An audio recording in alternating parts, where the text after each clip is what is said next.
안녕하세요. HSK 현정쌤입니다. 자, 우리 HSK 필수 다이어 본격적으로 이제 오늘 학습에 들어가실 건데요. 자, 본격적으로 들어간다라고 해서 어려운 단어만 있는 건 아니고요. 오늘은 1급 단어, 2급 단어, 그리고 3급은 뛰어넘고요. 그 다음에 4급 단어가 들어갈 거예요.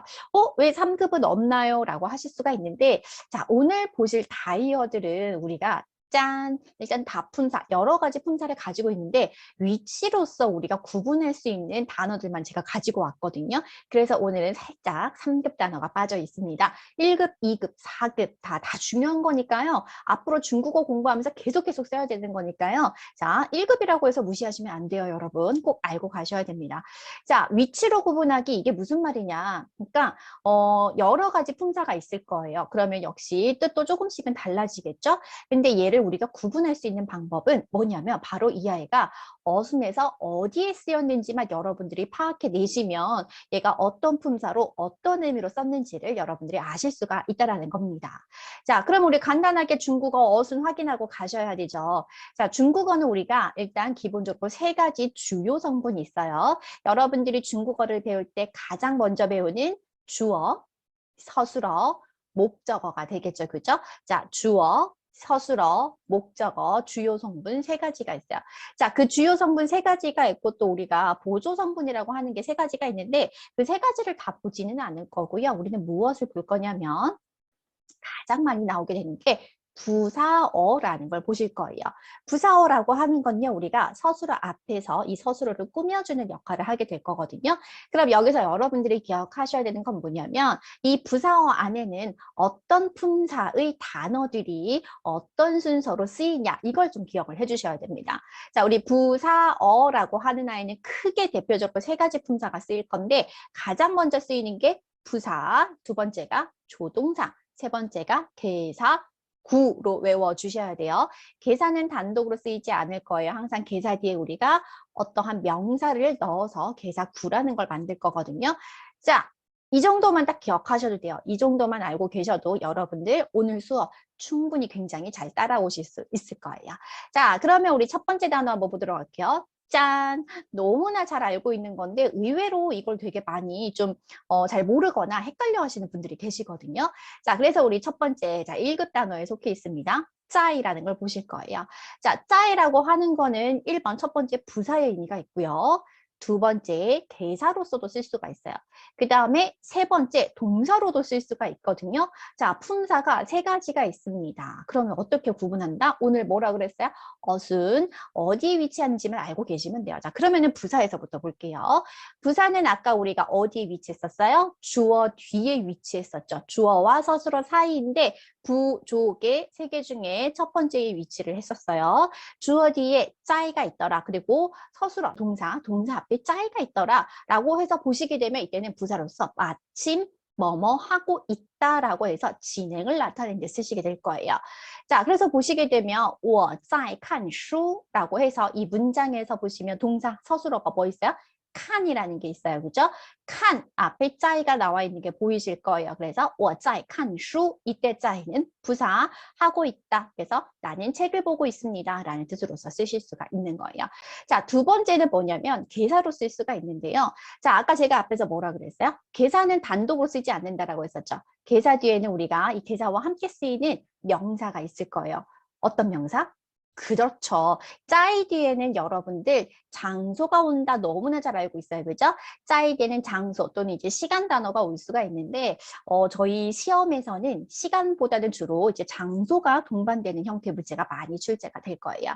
자, 그래서 짜이 뒤에 장소 명사가 있더라 또는 이제 예시문으로 나올 수도 있어요. 짜이 뒤에 시간 명사가 있더라. 그러면 짜이는 무엇이다? 계사로서 쓴 건데 근데 이게 계사라는 걸 더 정확하게 여러분들이 확인하기 위해서는 짜이 뒤에 명사가 있고 그 뒤에 동사가 있더라. 동사가 있더라. 그러면 얘는 계사로서 쓴 거라 생각하시면 돼요.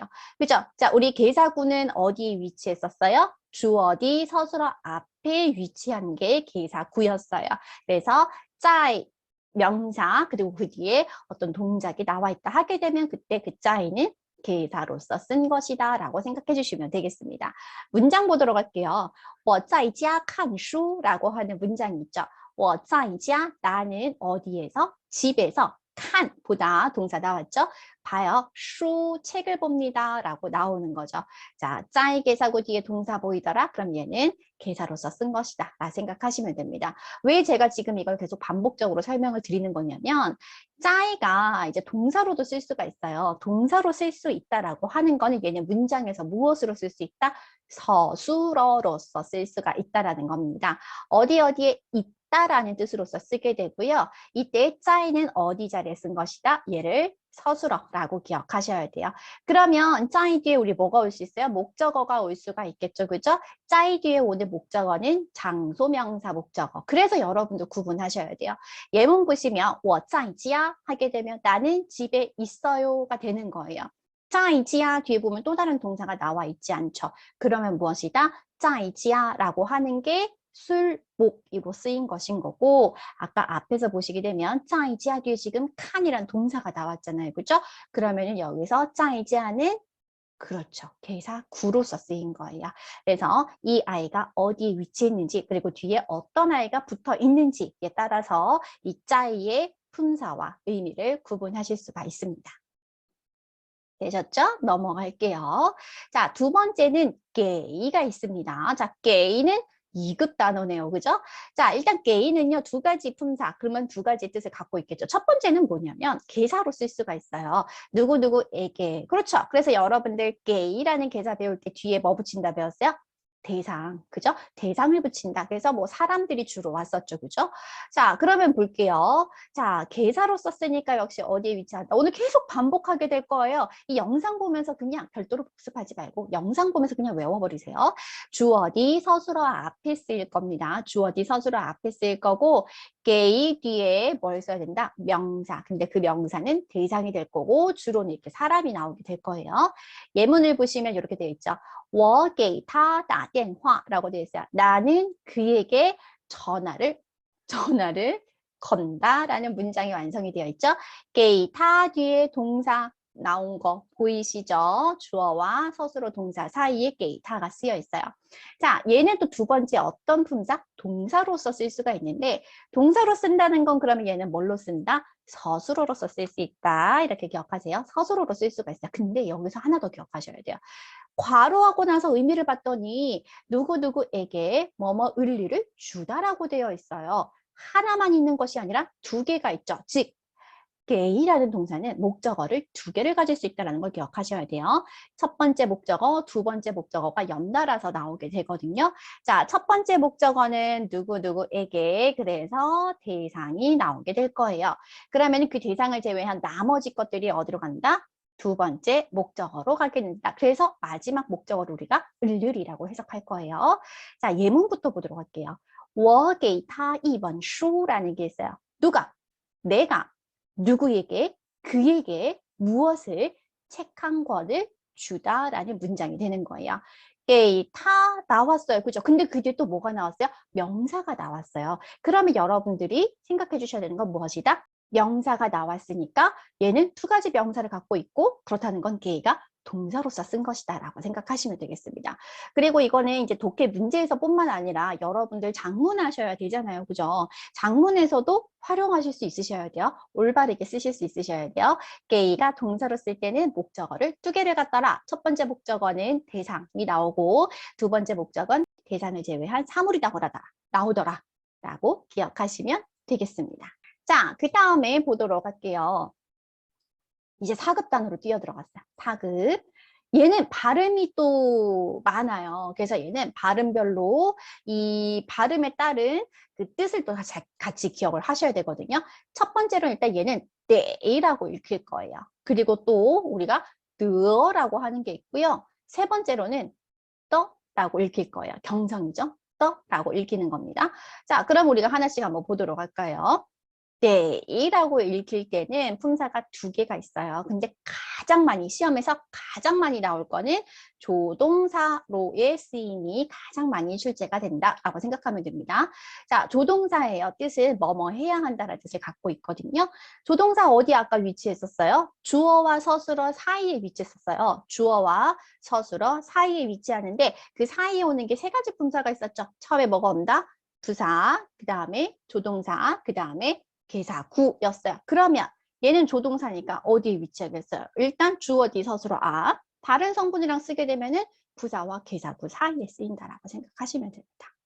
되셨나요? 자, 그래서 예문 보시면 我们得做作业. 우리는 숙제를 해야만 해 라고 얘기를 하고 있어요. 자, 기억하실 거. 만약에 이 단어가 이걸 이제 중국에서 우리가 双人더라고 얘기를 하거든요. 사람이니 두 개이니 더다라고 하는데 이 双人더가 동사 앞에 쓰였어요. 동사 앞에 쓰였으면 얘는 they라고 읽어주시고 조동사다. 이렇게 기억하시고 가장 많이 출제가 되는 게 이제 조동사로서 출제가 된다 생각하시면 됩니다. 그럼 얘가 또 두 번째 어떤 의미를 갖냐면 동사로 쓸 수가 있거든요. 근데 얘가 동사로 쓰게 되면 어떤 시간만큼 시간이 걸리다라는 뜻으로서 쓰게 돼요. 그래서 이 슈랑런더 뒤에 시간이 나오면 그때 일단 day라고 읽어주시고 그 시간이 걸리다라고 생각해 주시면 돼요. 예문 보시면 坐地铁 지하철을 타면 得1个小时 1시간이 걸려요가 되는 거예요. 지하철 타면 1시간 걸려요. 得 뒤에 1个小时 나와 있는 거 보이시죠? 그죠? 그래서 이렇게 시간이 나오면 그 시간이 걸리다라고 쓸 수 있다는 거 기억해 주시면 될 것 같아요. 자, 이제 두 번째 발음으로 가볼까요? 두 번째는 이성으로 쭉 올리실 거예요. 드라고 하는 거거든요. 드 하게 되면 우리가 동사로 얻다라는 뜻이에요. 동사니까 우리가 서술어로 쓸 수가 있겠죠? 자, 근데 얘는 단독으로 쓰기보다는 사실 다른 성분들이랑 같이 붙어서 많이 쓰여요. 그래서 이렇게 드러라고 쓰인다든지 取得, 获得, 얻다, 뭐 획득하다 또는 得到, 얻다라고 해서 이렇게 쓰실 수가 있다라고 생각하시면 되겠습니다. 그러니까 얘가 동사로 쓰일 때는요 단독으로 쓰진 않아요. 그렇게 기억해 주시면 돼요. 그래서 뭐 得了满分 하게 되면 만점을 받았다라고 쓸 수가 있겠고요. 取得成绩 성적을 얻다, 获得冠军 우승을 획득하다. 그 다음에 得到认可, 认可 단어는 6급 단어거든요. 그래도 좀 알아두시면 좋아요. 왜냐하면 간간히 4급에서 나오고요. 5급에서도 계속 꾸준하게 나오고 있기 때문에 认可 하게 되면 우리가 인가하다. 그래서 得到认可, 인가받다, 인정받다 라는 의미라고 생각해 주시면 되겠습니다. 승인받다 이렇게 기억해 주세요. 자, 그 다음으로 넘어갑니다. 또 어떤 발음이 있었어요? 그쵸, 경성이 있었어요. 경성으로 읽게 되면 얘는 이제 조사로서 쓰는 거거든요. 구조조사 중에 하나인데 구조를 만들어 줄 거예요. 어떤 구조를 만들 거냐면 그렇죠. 여러분들이 너무 잘 알고 있는 정도를 나타내는 정도 보어의 구조를 만들어주는 역할을 할 거예요. 그래서 위치를 먼저 확인할게요. 얘는 어디 쓰이냐면 서술어 뒤에 쓰여요. 서술어 뒤에 씁니다. 그리고 덜을 쓰시고 정도 표현이 뒤에 따라 나오면서 정도 보어 구문이 완성이 되는 거거든요. 그래서 여러분들 이거 굉장히 많이 들어보셨을 거예요. 他汉语说得很流利. 우리가 정도 보어문을 배우면 항상 쓰게 되는 거거든요. 그는 중국어를 아주 유창하게 말해요. 말하는 정도가 굳이 해석하자면 뭐뭐한 정도가라고 해주시면 되고요. 말하는 정도가 아주 유창합니다라는 문장을 만들 수가 있습니다. 그죠? 서술어 나와 있고요. 더 나와 있고요. 그 다음에 很流利라고 하는 정도 표현이 나와 있는 거 확인하실 수가 있어요. 그 다음에 두 번째 보시면 做的 만든 정도가 很好吃 맛있다 라고 얘기를 하고 있어요. 그죠? 做라는 동사 뒤에 쓰인 거 보이시죠? 很好吃라고 하는 정도 표현 그 사이에 지금 더가 쓰여서 정도 보어의 형태를 만들어주고 있는 거예요. 菜做得很好吃 음식을 아주 맛있게 만들었어요 라고 이렇게 보실 수가 있습니다. 자, 규칙 혹시 여러분들 좀 찾으셨나요? 얘는 정말 쉽게 생각하시면 뭐냐면 수러를 기준으로 생각해 주시면 돼요. 자, 얘가 수러 앞에 쓰여 있더라 하게 되면 얘는 무엇으로 썼다? 조동사로서 쓴 거예요. 그런데 무엇이다? 서술어 자리에 쓰여 있더라. 그럼 뒤에 다른 이제 목적어가 나와 있을 거고 다른 성분이랑 붙어 있을 거 아니에요. 그러면 그때는 동사로서 써준 거예요. 근데 무엇이다? 서술어 뒤에 위치를 하고 있더라. 그러면 무엇으로? 조사로서 쓴 것이고 얘는 떠라고 읽히며 정도 보어를 만들더라.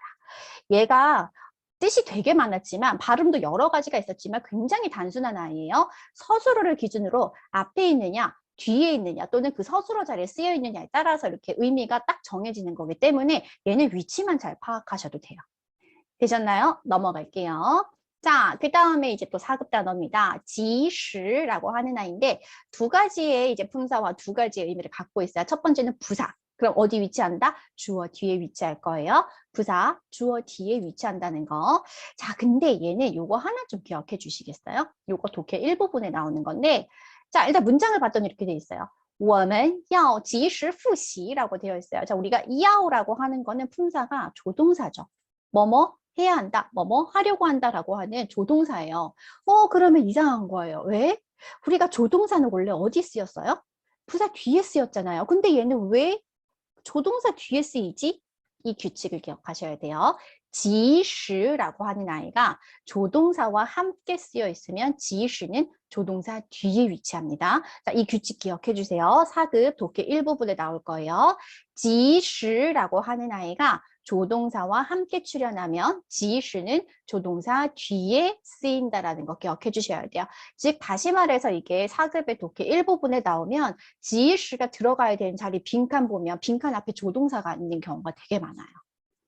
아시겠죠? 요거 기억해 주시고 두 번째는 딱 일반적인 문장이죠. 보시면 징인 팅다오 광보后 그죠? 광보 하게 되면 우리가 라디오 방송이죠.